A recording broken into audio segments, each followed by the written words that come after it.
seen ageism manifest within the tourism industry, how it's kind of similar to what we see kind of within media often, and how it's different, and potentially like, how to mitigate some of that ageism that you see or that's been observed in the tourism industry.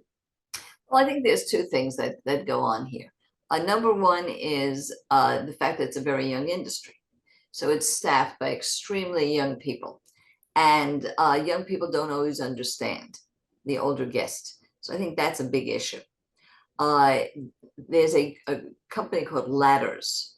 Ladders tracks workplace issues of ageism for all age. And they've named the tourism industry the fourth most ageist.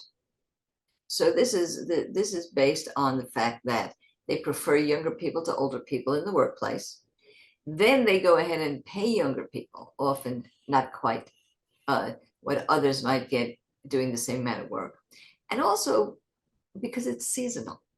This is a seasonal business most of the time. So you have very short-term people there. Therefore, there's very little staff training or guest experience understanding. So that's one reason. The other very big reason is that ageism confuses the industry with aging and being disabled. So once they have created the ramp or whatever else is required of them by law, they feel they've done what they need to do for the older trap. They really don't get us. They certainly don't understand active aging.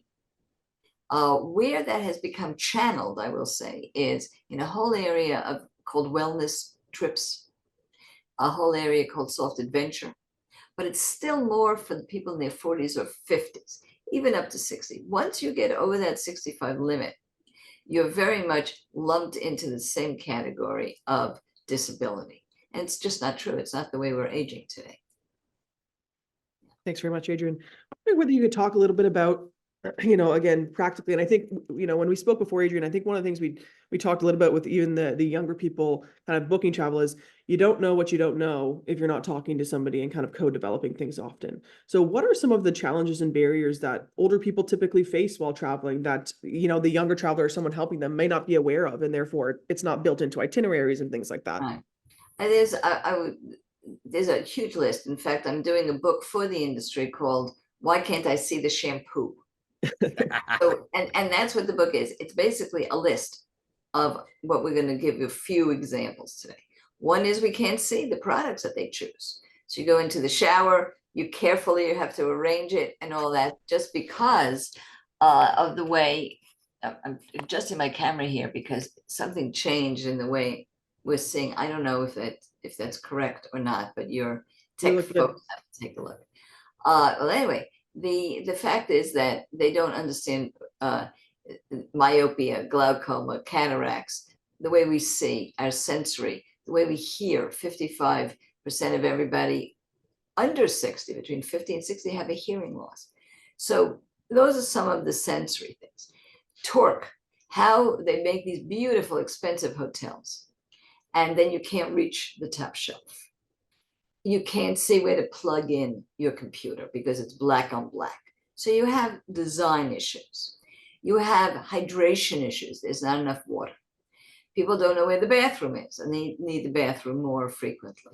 So these are some of the real things. Some of the bigger things that IFA covers and is very involved with is loneliness. There's so much opportunity for the tourism industry to bind us together and connect us before and after a trip. That's generally never included. It's the thought process. Margaret Young of Garrett often says, nothing about older people. They don't have older people inputting, even in the marketing and the images that they use. So that's the problem. It's the same problem that IFA deals with it almost on every level when it comes to ageism: misunderstanding, fear, and a simply wrong view of the psychographic of this cohort. There you go. Thanks very much, Adriane. I'm curious to know kind of the role of stigma in some of the stuff as well. I know that again, there's kind of having to ask for where the bathroom is and stuff. There's often kind of an implied whether, you know, you need it for a medical condition or there, you know, it's layered on as an older adult when you make requests, I think.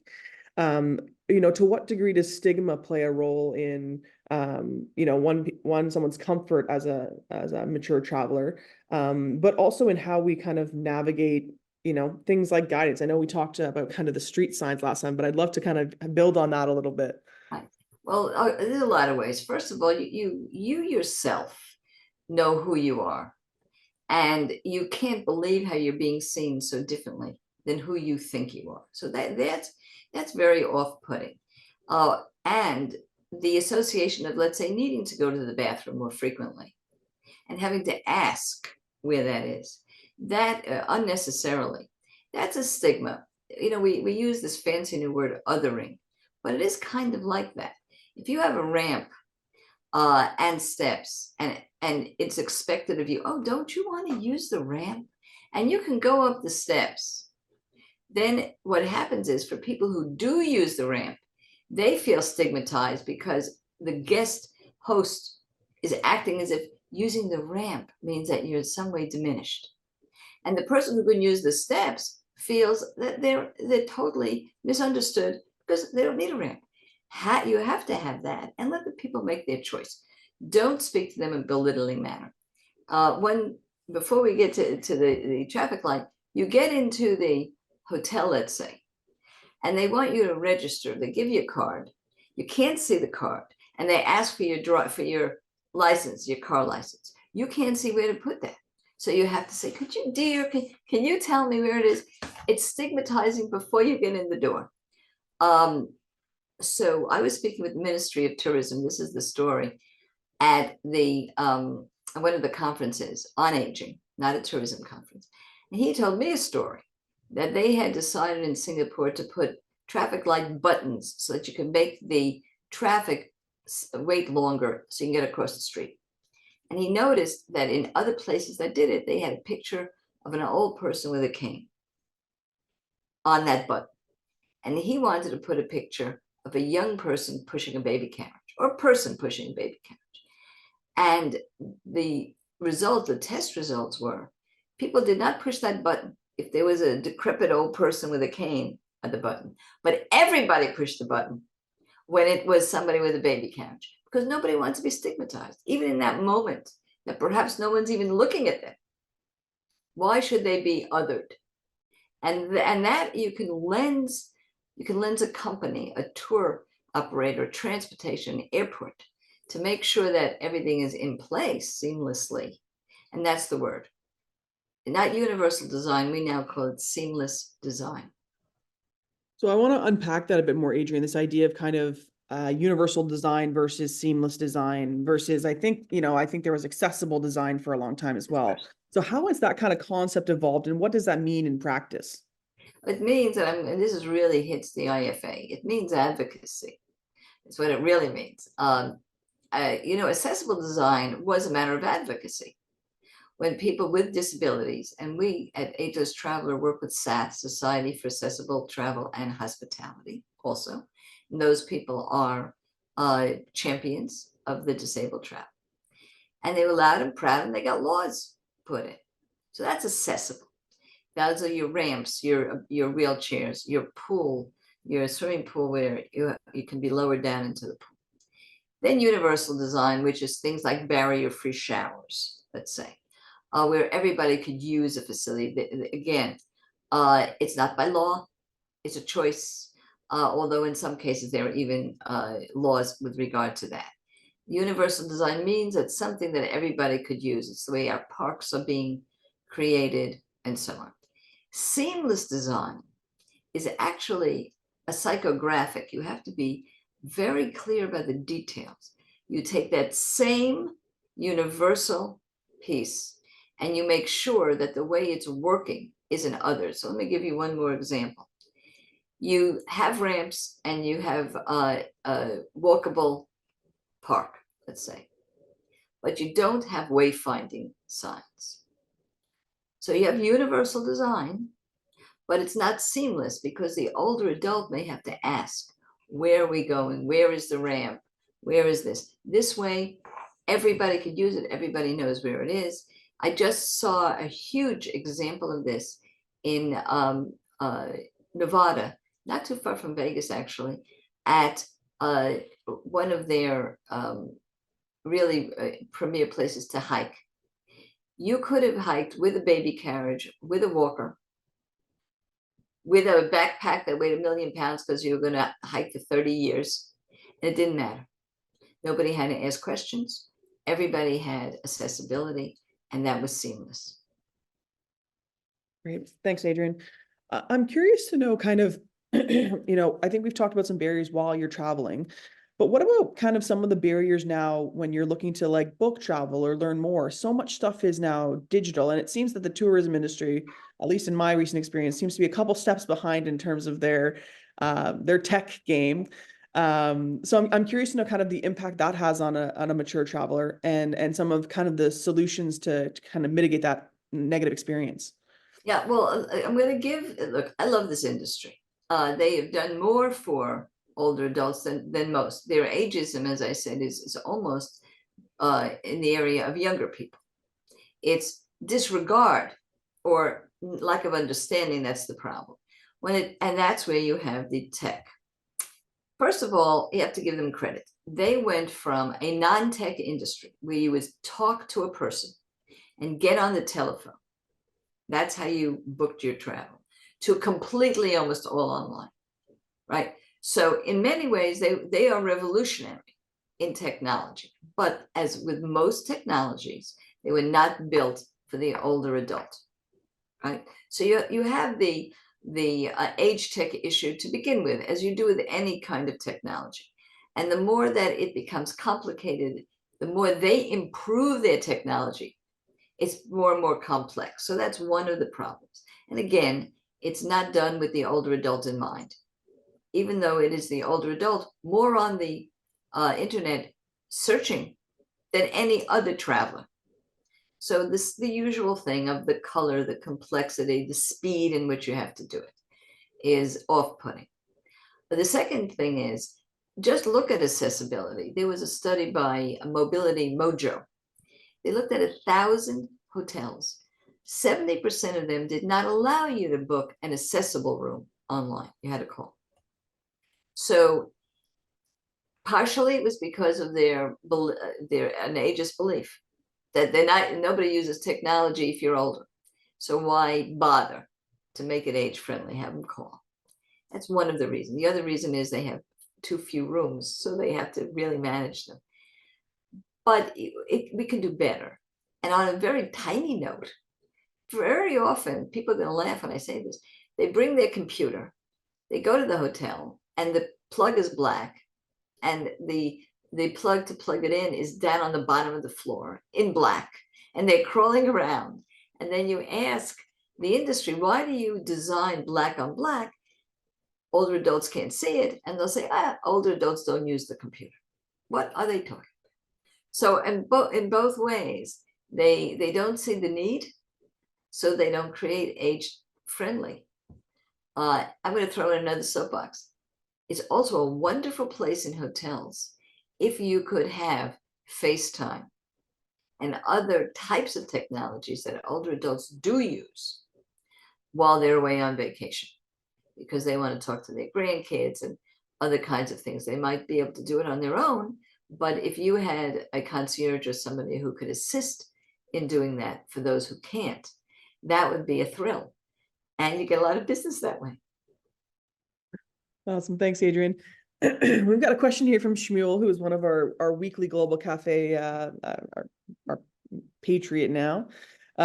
His question is about kind of what role do governments and authorities play in preventing or ignoring the mature traveler?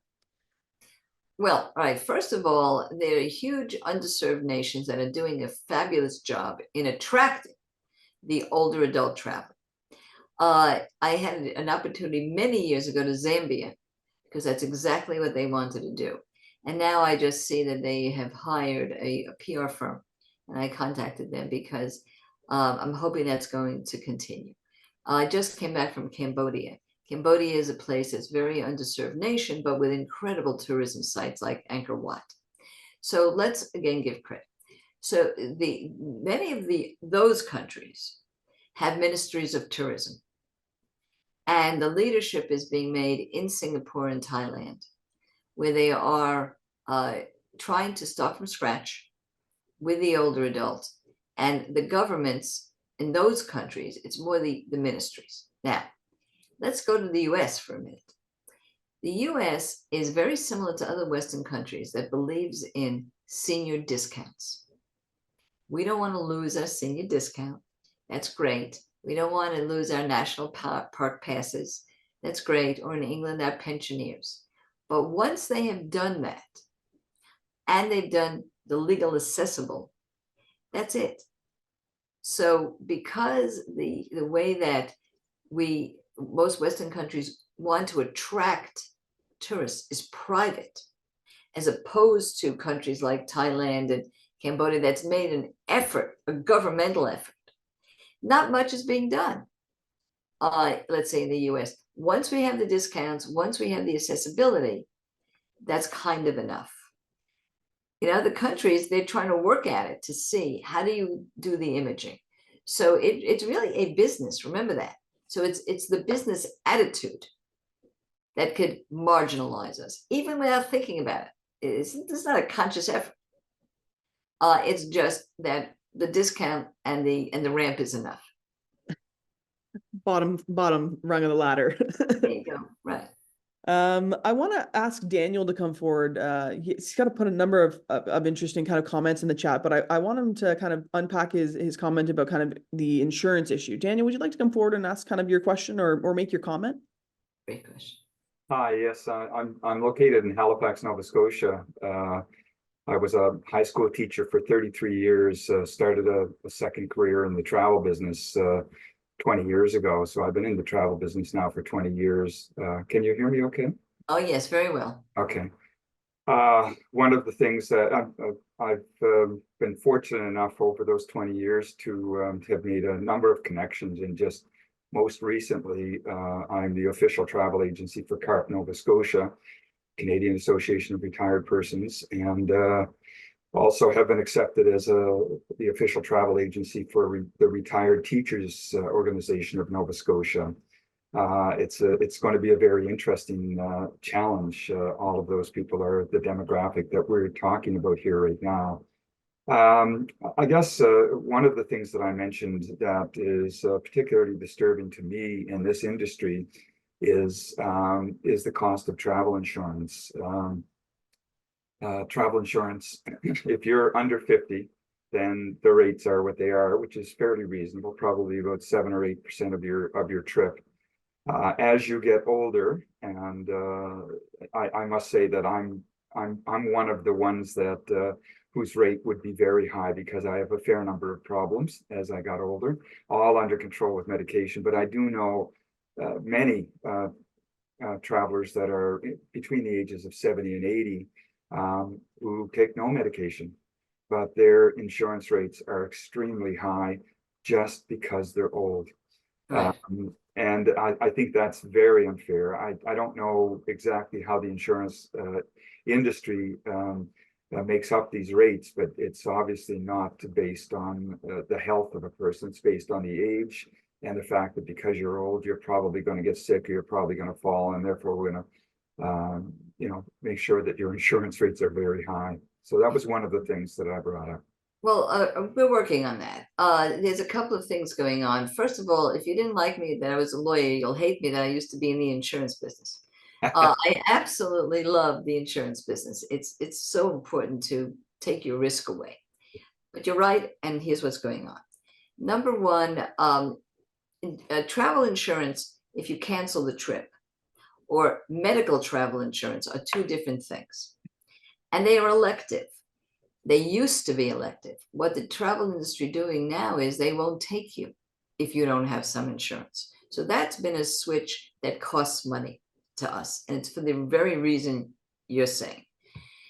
I would say two things. One, it is a private industry. I have seen hundreds of dollars difference if you shop around. That's just a consumer truth. When it comes to cancellation insurance, that's going well. It's not too expensive. But the medical tourism insurance is very expensive. And as you say, what's happening in the insurance industry in general is called HALE, Health Adjusted Life Insurance, where they are looking not at the age, but at the stage of health that you're in. Without going too deeply, some of them look at how many years do you have left as opposed to how old you are. We may be going that way in the travel medical. That will make the differentiator between people who are a bigger risk and a smaller risk. But that's what it's about. How much risk do they think they are taking? And right now they're doing it only by age and not health stage. That can change as the whole industry changes. But what I could say for the consumer, because our podcast, The Ageless Traveler, is for the consumer. And we're just putting out a book called Luxury Travel for Less. And the next one is going to be picking through the insurance. It is an issue. So is the cost of travel in general, not just the concern. I'm from Canada, the United States, and the Canadian market. I've dealt with both, two very different animals. yes. The Canadian industry seems to be much more rigid than the United States. You mentioned about shopping around and finding hundreds of dollars of difference. I believe that's true down in the United States. Up here in Canada, much less so. So that's an issue. Well, again, from the consumer point of view, if they knew they could book with different agencies, but as a Canadian agency, and I see from your sign, single women travel, some of the biggest travel, disabled travel, you have to be an advocate. I think advocacy, particularly for you, almond travel, is a way to go. You could be a champion in this, and that's what's needed. Very much so. Be vocal about this. Well, now that we represent two groups of people that total 25,000 people, we might be able to. Right, you're an 800-pound gorilla. It's great. Thank you. Thanks so much, Daniel. Appreciate your questions. I want to switch tracks a little bit, Adriane, and I know you talked about the travel industry being quite young. There's a seasonal nature to it. You're often hiring younger people. The staff, yes, the staff. Yes. Right.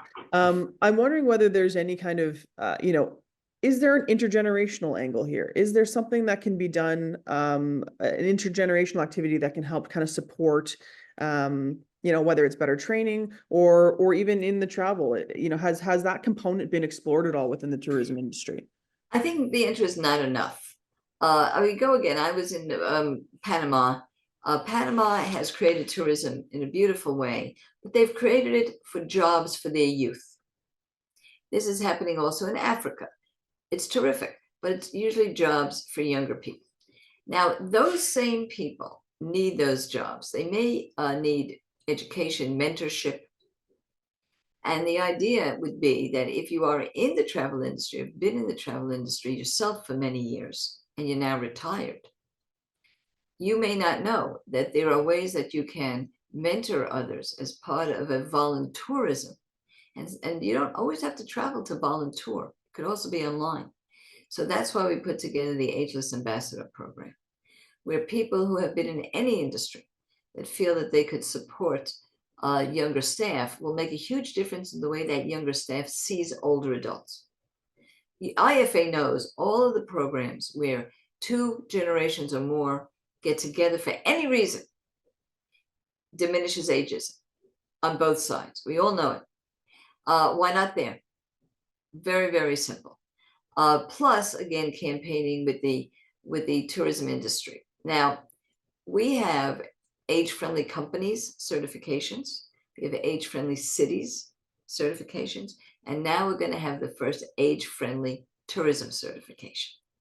So that we are going to be going into these, whether it's ships or airports or tourists, starting with the largest, or anybody who wants to be part of it, small, medium, and certify them, because they are creating programs and they are doing staff training that will make a difference. So that's where this is going right now. Sorry about that. I was on mute. I want to kind of talk more about this kind of certification and what that looks like. Obviously, that's been integrated into kind of the age-friendly world. But what are some of the categories within tourism that are important to kind of get that certification? Well, we're actually doing a working group, and right now, although we've created an online certification program with 6 different aspects. Now, I want to tell you who we are. There's a group of media for the travel industry called World Tourism Network. It's wtn.travel.org. I know you're going to put that in the chat. And they also have a compendium of a lot of media for the tourist industry. You probably don't know them, even if you're a traveler, because they're for the industry. E-Turbo News, ETN, African, Saudi, Airport News, all that. And the chairman there and founder is Jürgen Steinmetz and myself. And we are putting together with a staff of gerontologists and, of course, people from the tourism industry, people in spas, restaurants, so on. So first is understanding aging. What is it biologically? So they understand these nuances of aging. The other is understanding ageism. In marketing and imaging, there's staff training. There's going beyond the trip, as we talked about, combating loneliness through tourism, life purpose through tourism, many other things of that nature. Design, straight out seamless design. So once you take these courses, even culinary aspects of tourism and experiences, once you take these courses, and you have to take your exam and then every year reapply, making sure that the checklists are met, you get a certification. And that is the beginning step. More than the certification, I think, honestly, is the awareness. And that's what's going on here with the World Travel Network, with myself, and also at the United Nations, too, which has now designated tourism as one of the premier parts of sustainable development, economic development. So they're looking at this too. Great. Adriane, before I go off to some more comments in the chat, I want to touch on the UN piece. Obviously, you're an IFA UN representative, but wondering kind of what that looks like. How do you advocate for tourism in the UN? I think some people might, I think there's the thought that might be an odd fit. So where does it fit, and what does that advocacy look like within the United Nations? Well, there's a couple of things. But in the beautiful resume you gave, which I really loved, there was one thing that wasn't on there. I'm also the podcaster for GNEC, which is a global NGO executive committee. And so one of the things we do is we spotlight NGOs that where things are working. So one of the things we're doing is we spotlight all types, but many of them have to do with tourism. So there are NGOs that deal with tourism, and that's one. Then you have the World Tourism Organization that is now being part of a new thing called the Interagency on Aging. So that's not only DESA, but WHO and the World Tourism and other parts. So now, for the first time, tourism and aging, not just in my little world, but in the UN world, are going to be having a coalition. So that's an important one. And then finally, again, I'm going to go back with the Tourism Network. It's going to be a conference in Jakarta, and that will be in September. And it's going to, for the first time, include medical tourism. Singapore will be there.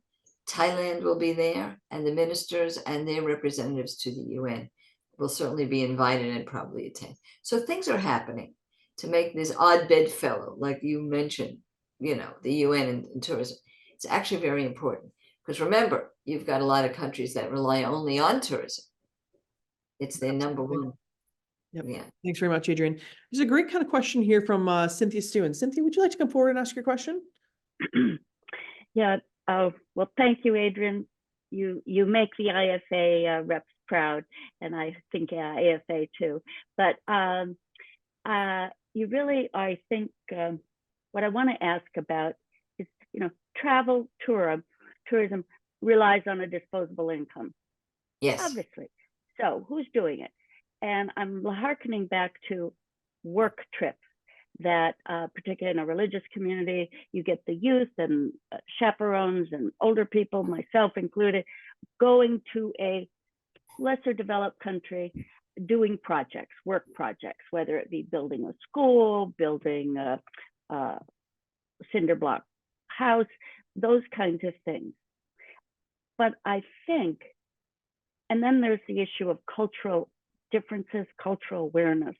And I think this could be a win-win of opportunity. And you mentioned Zambia, which, yeah, that you bring in people who have disposal, who want to visit that part of the world, but tying it in with, you know, if the average length of travel is, what'd you say, 27 days, even if it's 2 weeks, on a 2-week vacation, would you be willing to give up 2 days? And would you want to give up 2 days to do a deeper dive on a community service project in that country, which, and it could even be marketed for multi-generational. So you could have parents, grandparents wanting to take grandchildren or take a high school student, or you know what I'm saying? Yes. That could, because that country needs the tourism dollars, and that's how they see. I mean, we all were just in, you know, Bangkok for the IFA conference, Bangkok, although very, Cambodia, Thailand.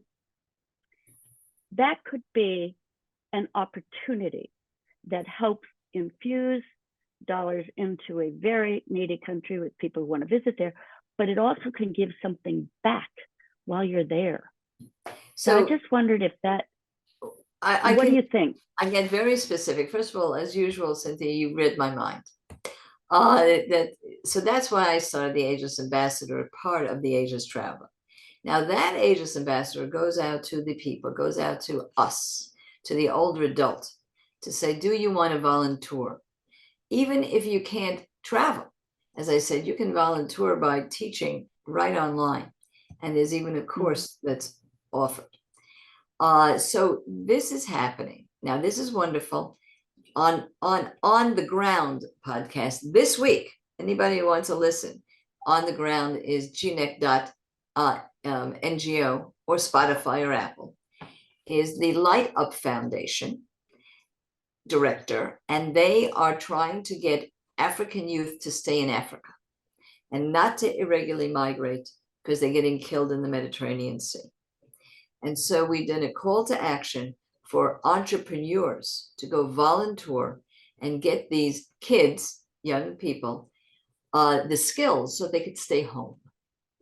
Believe it or not, it's to fight irregular migration. Now that's volunteerism at its best.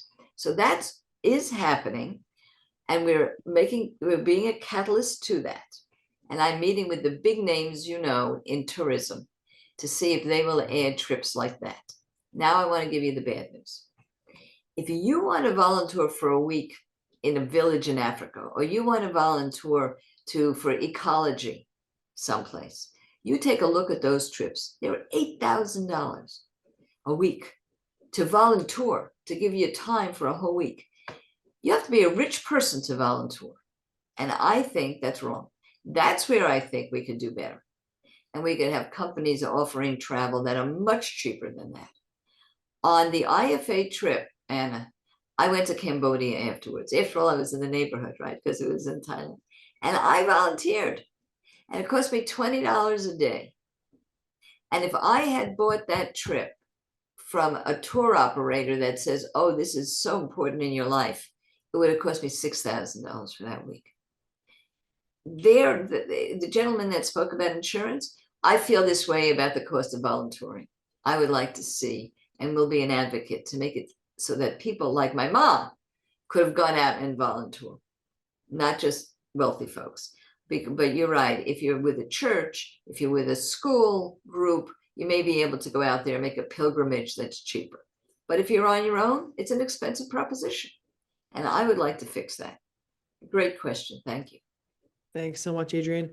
I've got a question here from Indu, kind of about some of the green or climate aspect of travel. Indu, would you like to come forward and ask your question? Indu with us this morning? Yes, thank you. Over My to you. question is that traveling everywhere and senior travelers who have time and can afford and all these things which you are working, is there a work going on to reduce the carbon emission in traveling. Yeah. So that you're doing good thing on one side and you don't feel guilty on the other side that you are contributing to the climate change for the younger generation. Well, this is a happy report. I honestly think that the travel industry is in the forefront of that in a lot of ways. First of all, sustainable travel is a buzzword within the industry. By that, they mean they want to make sure that the land that people travel in, whether it's the parks or even cities, are not injured by too much travel. They had that problem in Hawaii. They fixed that problem. And so that's one important thing. Green travel is another leadership in the tourism industry. You can even go to furniture conferences, furnishing the hotels, and you'll see the green materials that they're using.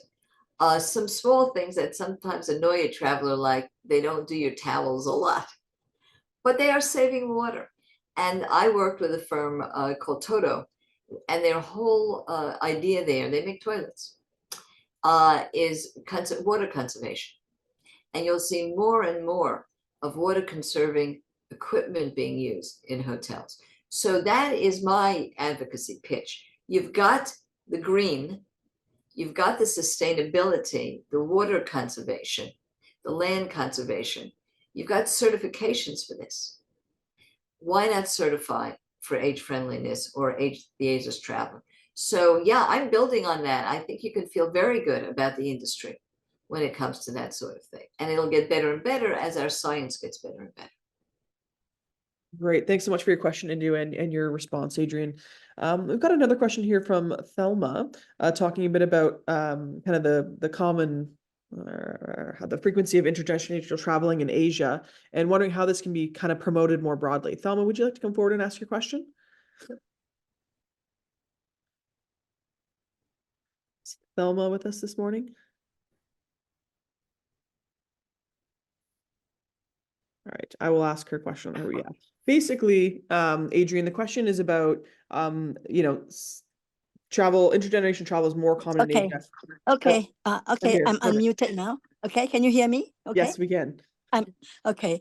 I was just mentioning that in Asia, which I'm very familiar with, I'm from Singapore, and I also worked a long time in Thailand, so I can see the importance of tourism. Intergenerational tourism is very important, especially for seniors to travel. Now, I wonder how can this be promoted? For example, if there are incentive travels, can then they say, okay, bring your parents along, because in Asia, this whole concept of social exchange and reciprocity, where older persons look after grandchildren, is in a way rewarded by everybody going together on holiday. So how can this be promoted? And another point I want to make is that also based on my experience is that some countries have a tourist promotion board, and this is to enable different government agencies to work together. For example, for improving the infrastructure. You talked about Singapore with the traffic light here, and I won't mention some countries, but the toilets really need to be sort of made easier for senior tourists. And also, how can they ease immigration? These special lines for over 70s are very useful. So how can we get more government agencies to work together? Who's going to promote that? Yeah, thank you. We'll start with the simple question, which is intergenerational travel. So you feel good about this too. In the certification, one of the sessions is the kind of travel that we do. One of them, and there's now a word for it. So once there's a word for something, people are paying attention. It's called skip generation travel. Skip generation. Yeah. And that's what Bell is talking about. So, and it goes both ways. Many times in the Ageless Traveler podcast, my first 3 episodes were about grandparent travel. Grandparent or skip generation travel, 3 episodes. And we're doing more now, because that is being recognized by the industry and being accommodated and being promoted. And it goes both ways. It's the younger people bringing an older adult, And then it is the older person paying for and bringing their whole family. Yeah, right. You got both, you got both ways. So that is That's true. happening. It's Asia. It's, you sometimes see families with even t-shirts. So these are the family travel reunion. That's called reunion travel. And we're again raising the consciousness of who's coming and why on trips for the mature traveler. And that's happening. On the tourist boards are like every other government agency. They work in silos. They work in silos, and they often do not have these joint events and conferences with the, let's say, environmental groups, the built environment or the structural engineers for parks. They may be spending millions on a park, but they won't be calling the tourist board, and vice versa. Tourist boards are generally there to reach out to the press, like me, and they send me on tours, sometimes free tours. Why? So that we could write about a particular venue or a particular restaurant and be basically what they call the earned media instead of paid for media. The idea, the big concepts beyond their location is first coming through. So that's what we need to do. We need to have a conference, convention, maybe a newsletter that brings the consciousness to the tourist boards and ministries. So somebody is doing that, and that is World Tourism Network. If you would look at the World Tourism Network, you'd see that it is a network of hundreds and hundreds of these groups. But for the first time, we're starting a special interest group on aging. There was not a special interest group on mature travel or aging until next month. It's that new, it's hot off the presses. And they asked me to moderate it. So that's what's happening. We know where to find them. They're on the World Travel Network. They all belong. If you go there, you'll see hundreds and hundreds of people in the travel industry, all the travel boards, and they're going to hopefully step up to the plate. We did a webinar, and I will put the URL for the webinar. Jürgen Steinmetz, who's the chairman, said to me, "Oh, don't worry, a few people will come." We had 400 people. So there's an interest. So let's be very excited about that. Thanks for your questions, Thelma, and thanks, Adriane, for your response. I didn't think we'd get a chance to dive into this topic today, but Alistair has asked the question, so I'm very happy to have Alistair come forward and ask his question about dementia. Okay. Alistair? Yeah, thanks very much, Anna, and thank you, Adriane, as well. You were talking about universal and seamless design, and you gave the example of good signage for people with visual impairment, but also that benefits everybody else as well. And that same principle of inclusive design benefiting everyone, not just the target group, also applies to cognitive impairment, potentially. And I know that this concept of dementia-friendly tourism is becoming a topic which is starting to be discussed in some academic circles. And I'm coming from an academic background at the University of Glasgow. But is this something that you're seeing people in industry kind of paying attention to as well, or it's still a little bit under the radar? Okay, businesses, small businesses are paying attention. So the Ageless Traveler, my company, is a podcast and a media hub for the consumer, but we have an advisory board. And I wanted the people in the advisory board to be in the industry.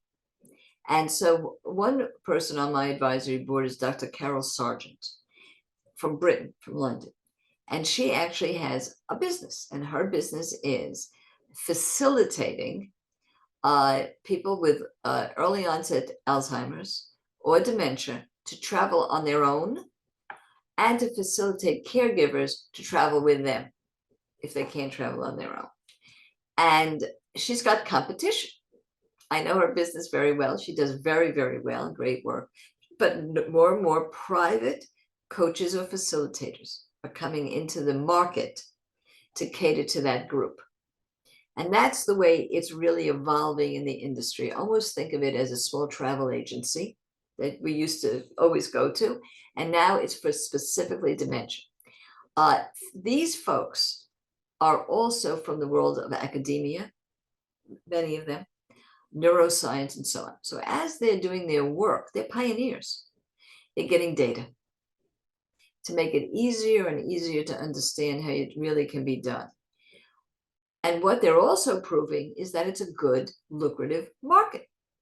Once that happens, the whole industry will get involved. And in our certification, we have a program that's going to be run by Dr. Sargent for any tourism organization that's interested in somebody with cognitive issues and how to handle them if they want to actually get them as a client, or if they happen to randomly have one, how to handle it. And a lot of it is staff training. So that's where we are. A lot of it is pace, the pace of a trip, and so on. But I'll tell you one quick thing. I was brought into Australia many years ago, and I saw that one of the people there had mild dementia. And I asked her, nobody else noticed it, and I asked her what she would tell people. And she said, take the hard trips first. And I really loved that. And all my life I was saying, take the hard trips first. So you can travel, but you really need to have the facilitation and the pre-planning. If you have the pre-planning, it can be done. And as everything else, it's going to be small businesses and they're going to create the breakthrough. Thanks so much for your question, Alistair, and your response, Adriane. We are, as always, rapidly approaching the hour. So I have one final question for you, Adriane, which I'll leave you and sit with while I introduce the next speaker, and then we'll kind of come to you for some closing remarks in a response to that question. So my question is really, we've talked that this is at its core in many ways an advocacy issue. So what can we as both individuals and representatives of civil society or academia or intergovernmental groups, what can we be doing to advocate and kind of push this issue forward? So I'll leave that with you for just a second while my colleague Berenice pulls up the tile for next week. So next week we are having Miss Nancy Hoden, who will be talking about the changing perceptions of older adults in mass media. So a nice dovetail to this session, really, and very much looking forward to everybody joining us next week. So we'll pull that down, Berenice, and the floor is yours, Adriane. Well, that's one of them, to work very hard on the image of older adults, regardless of whether it's about tourism or not, so that those who are in the marketing business, those who are in the promotion business, have the right images and have the right ideas. So anything you do that fights ageism is going to fight ageism anywhere. So that's one large thing that anybody listening to this is doing already. The second thing is, we have resources and none of them cost any money. Please understand that if you go to agestraveler.com and you join our salon, our Facebook salon, you are in the mix already of understanding what's going on and making an impact. Because I will bring those messages and give you opportunities to bring the messages yourself through the new conferences and everything that's going on. A bigger thing that you can do is again, join the World Tourism Network, even if you're not in the field of tourism. We're hoping that the World Tourism Network Special Interest Group will have not only people from the tourism industry, but gerontologists, advocates, those who are looking at things, again, like loneliness, because this is where the coalitions happen. And this is where the volunteerism happens. So those are all the things that we have ready-made vehicles for people who want to take some leadership in this. And I will say that unlike other areas that have to do with aging, we haven't been around for a long time. We really need you. We're not very entrenched in one concept or another concept. So if you were ever frustrated because you're hearing the same old stuff, you won't hear that. We need your knowledge, and the tourism industry needs the knowledge of the people who are in aging. So again, agestraveler.com, just go there, see what I'm talking about. It's a consumer site, but join the salon, and World Tourism Network .travel.ngo, which I know, .org, which you're going to put on, join it, and then you're in. Simple. Terrific. Well, thanks so much, Adriane. It's been an absolute pleasure this morning. I feel like this has gone by even faster than usual. But thank you so much for your time this morning, Adriane. I know it's very early where you are on the West Coast, so we really appreciate you making the time this morning. And thank you, as always, to our dedicated guests. We look forward to seeing you next week, and as always, appreciate your attendance today. So thank you so much, and have a great weekend, everybody. Thank you, and never stop traveling. Never stop traveling. Never Talk stop soon, traveling. everybody. Bye.